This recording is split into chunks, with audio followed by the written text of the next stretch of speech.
Este episodio del Infield Podcast es presentado por FacilitoBet.com, la mayor organización al servicio de su suerte. Aficionados del béisbol, bienvenidos a una nueva edición del Infield Podcast a través de Mundo UR. Les saludamos Efraín Sabarce y Freddy Chercia. Hoy queremos conversar con ustedes sobre algunas cosas interesantes que han ocurrido en el béisbol de las grandes ligas en los últimos días. Cosas que vale la pena comentar un poco y hablar aquí para todos ustedes. Una, Efraín, y para comenzar, entre las cosas curiosas e interesantes que hemos visto en los últimos días, ver a Albert Pujols lanzando. Eso a mí de hecho me causó cierta consternación ver eso. A ver, a mí me sorprendió porque por lo general uno no ve a un pelotero de esa categoría pues actuando como lanzador. Cuando un pelotero de posesión, cuando un bateador pues sube el montículo, es porque el juego está muy abierto. Principalmente ocurre esto a favor del equipo contrario y además porque ese pelotero que sube al montículo pues es un utility, rara vez es una estrella. Sí, es un bateador que no tiene el estatus de estrella o de superestrella, como es el caso de Albert Pujols, quien ya desde hace mucho tiempo pues, es además una leyenda en la historia de las grandes ligas. Sin embargo, Albert Pujols lo quería hacer y tomando en cuenta pues, cómo estaba la pizarra en ese momento, su equipo arriba, ganando por más de 10 carreras, pues tomando en cuenta que por lo general en este tipo de situaciones, pues el argumento es, y casi siempre a favor del equipo que está perdiendo, pues ahorrar a un pitcher de oficio, pues yo no lo veo mal, que el equipo que esté ganando, pues precisamente para ahorrar a un pitcher de oficio, pues utilice a un pelotero de posesión, a un bateador. Sin embargo, aquí hay dos cosas sobre las cuales creo hay que detenerse. Primero, no puede ser cualquiera, independientemente del estatus que tenga, estrella, superestrella, pelotero promedio, quien lo haga, porque las probabilidades de lesionarse pueden ser grandes. A José Canseco le pasó hace muchos años cuando jugaba con los Rangers de Texas, fue a lanzar y terminó lesionado. Y luego, Freddy, está el asunto particular en mi caso.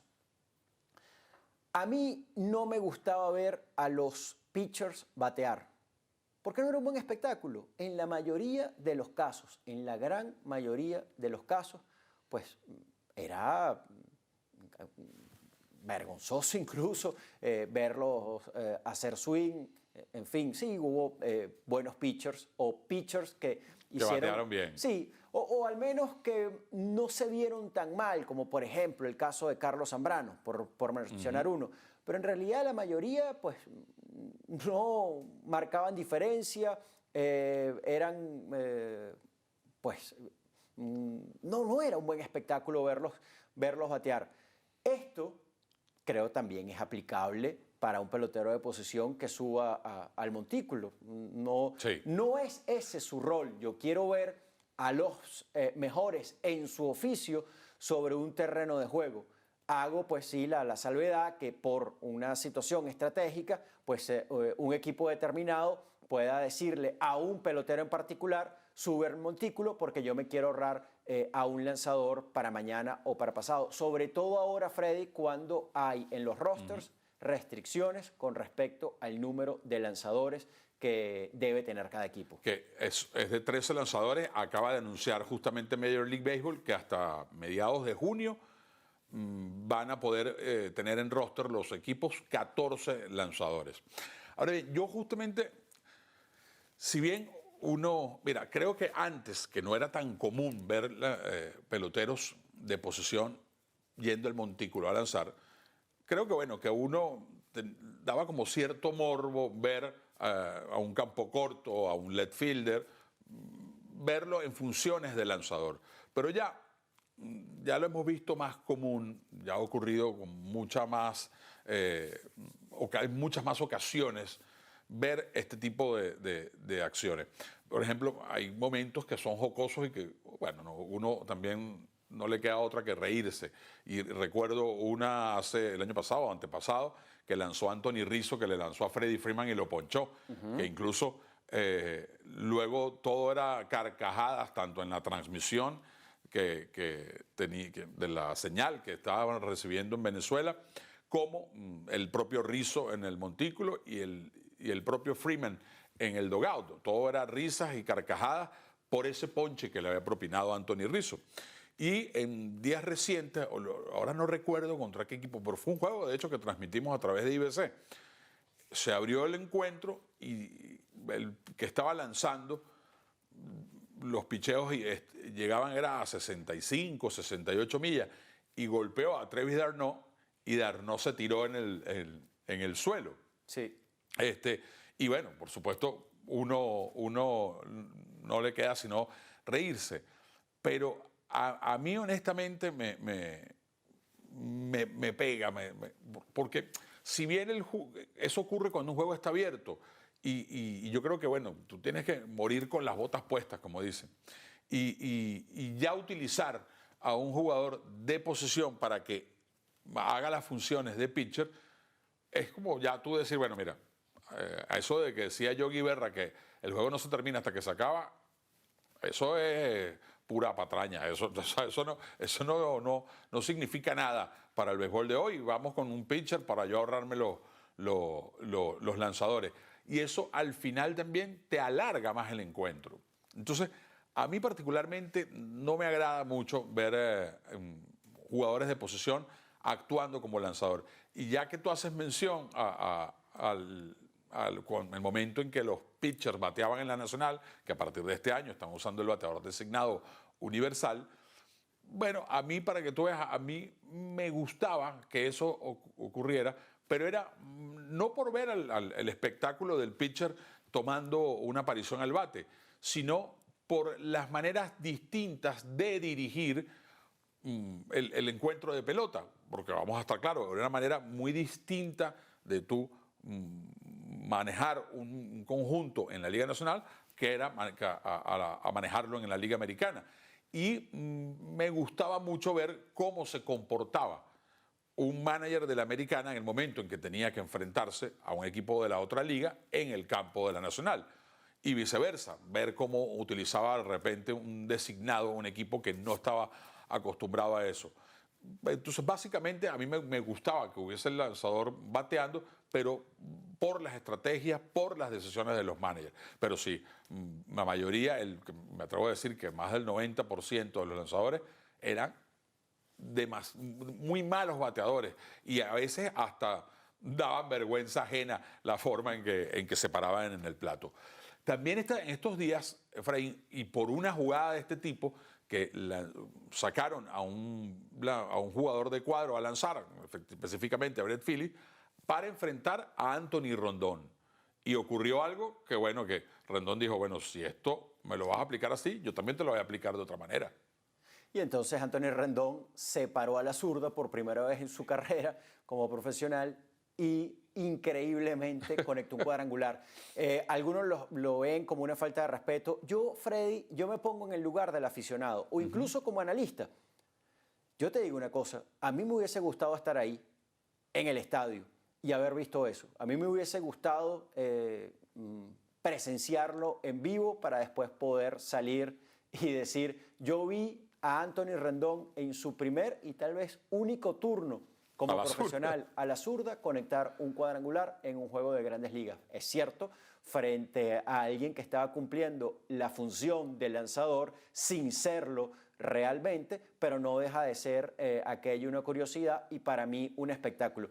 Ese caso en particular, si entendemos que, es cierto, el béisbol es un negocio, un deporte, en principio, muy serio, tan serio que produce alrededor de $10.000 millones anuales. No es una exageración lo que estamos diciendo, es una realidad. pues hay que decir también que esa gran industria se sostiene bajo el concepto de espectáculo. Espectáculo que tiene, eso sí, como base lo que honestamente se define en el terreno de juego. Pero al fin y al cabo es un espectáculo. Y eso en particular, eso que sucedió ese día, pues para mí fue un gran espectáculo. Vamos a hacer una pausa en esta edición en el Infield Podcast. Todos los lunes y viernes puedes disfrutar lo mejor del Infield Podcast por Mundo UR, así como de lunes a lunes puedes jugar y retirar con facilitobet.com. No importa si es domingo, feriado o bancario, juega fácil y cobra a diario en facilitobet.com, la mayor organización al servicio de su suerte. Continuamos en el Infield Podcast. Ahora te planteo, Freddy, ¿qué ocurre si esta reducción de lanzadores o esta limitante que tienen ahora los equipos de Grandes Ligas en su roster con respecto al número de pitchers no solamente se mantiene, cosa que uno cree va a ser así, sino que se intensifica? Es decir, si llega a reducirse el número de pitchers disponibles por cada equipo para cada encuentro, ¿no crees que sea posible que incluso desde las universidades en Estados Unidos comiencen a adiestrar a los peloteros con mayores capacidades atléticas para que puedan actuar por las dos vías? Es decir, ser lanzadores y ser también peloteros de posición. Por supuesto es algo muy complejo, nadie está pretendiendo que surjan otros Shohei Ohtani, porque muy probablemente ese caso sea el de 1 en 1 millón o más de 1 millón, pero creo que sí es, me parece, algo que podríamos ver con mayor frecuencia. Sí, es que si te pones a ver, el béisbol está evolucionando constantemente. Y bueno, todo en la vida tiene que ser así, porque si no, imagínate.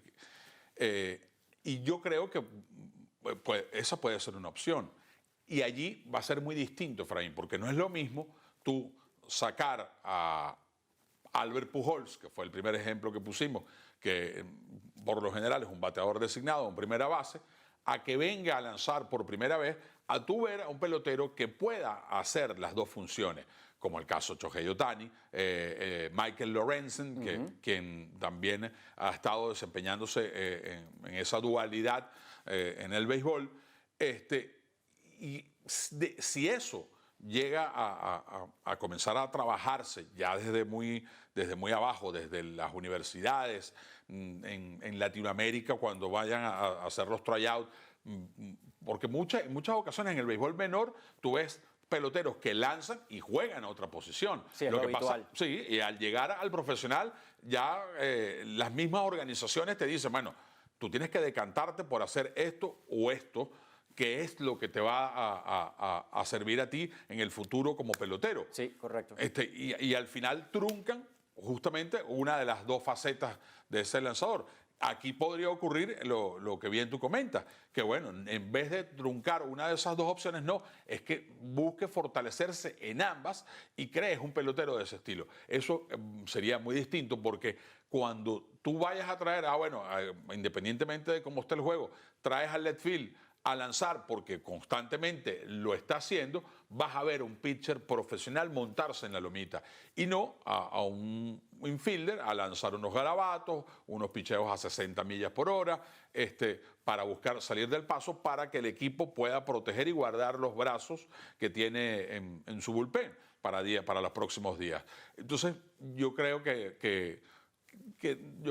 esa puede ser una opción y no la criticaría. A ver, y en cuanto a los venezolanos, ¿qué te ha llamado más la atención ya cuando cuando culminó el primer cuarto de la temporada? Mira, me ha llamado la atención y justamente ayer jueves, estamos grabando este programa un viernes, lanzó Martín Pérez ante los Atléticos de Oakland.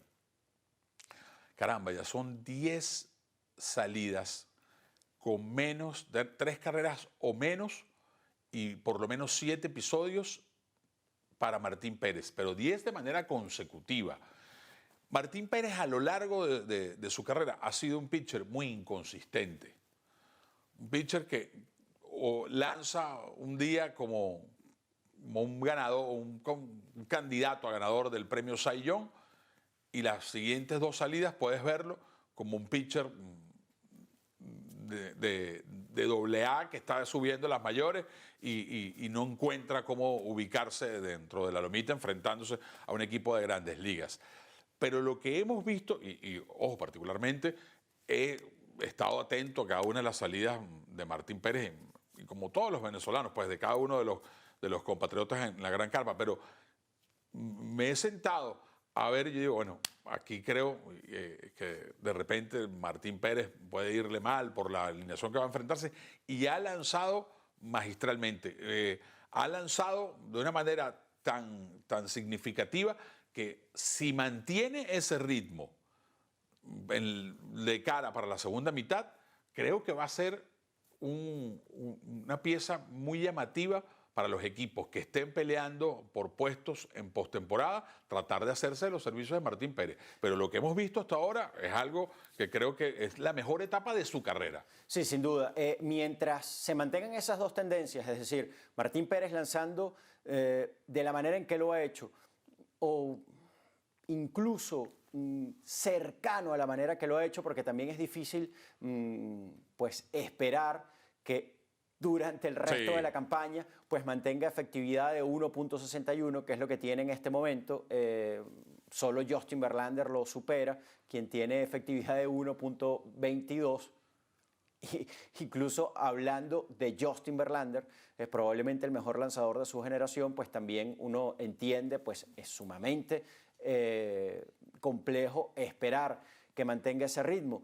Pero si él logra cierta consistencia en las próximas aperturas y los Rangers de Texas siguen fuera de la clasificación, pues sí, yo creo que es un número puesto el ver a Martín Pérez terminar la campaña en un conjunto, en una organización distinta a la de los Rangers de Texas. Recuerdo una conversación con Martín Pérez hace ya varios años, en su primera etapa con los Rangers de Texas, en Surprise, Arizona, donde está el complejo primaveral de esa organización. En aquella oportunidad, Martín Pérez nos confesaba en una entrevista para Unión Radio, que semanas antes había hablado con Nolan Ryan, quien en ese momento era asesor de los Rangers de Texas, nada más y nada menos que el rey del ponche en las grandes ligas, no solamente el hombre que más abancados tiene en la historia de las mayores, 5.714, sino dueño de otros récords. Pero hago énfasis en ese punto en particular de los ponches, porque Ryan, según lo que nos comentaba Martín Pérez en esa oportunidad, le dijo, mira, no trates de ponchar a todos los bateadores que enfrentes porque tú eres más un pitcher de contacto, es decir, un lanzador al cual constantemente le van a estar bateando. ¿Cuál puede ser la diferencia? Pues la calidad de esos contactos.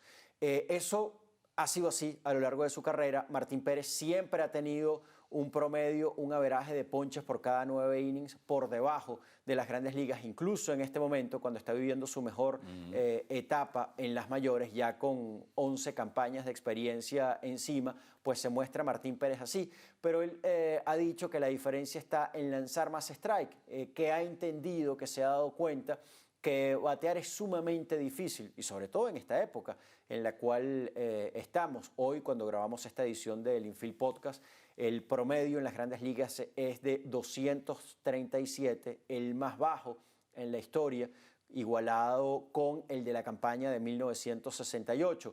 Entonces, pues tiene mucha lógica el pensar que con el arsenal, con el repertorio que tiene Martín Pérez, que lo ha mantenido durante ya más de una década en grandes ligas, pues simplemente con lanzar strike, pues las cosas se le van a facilitar.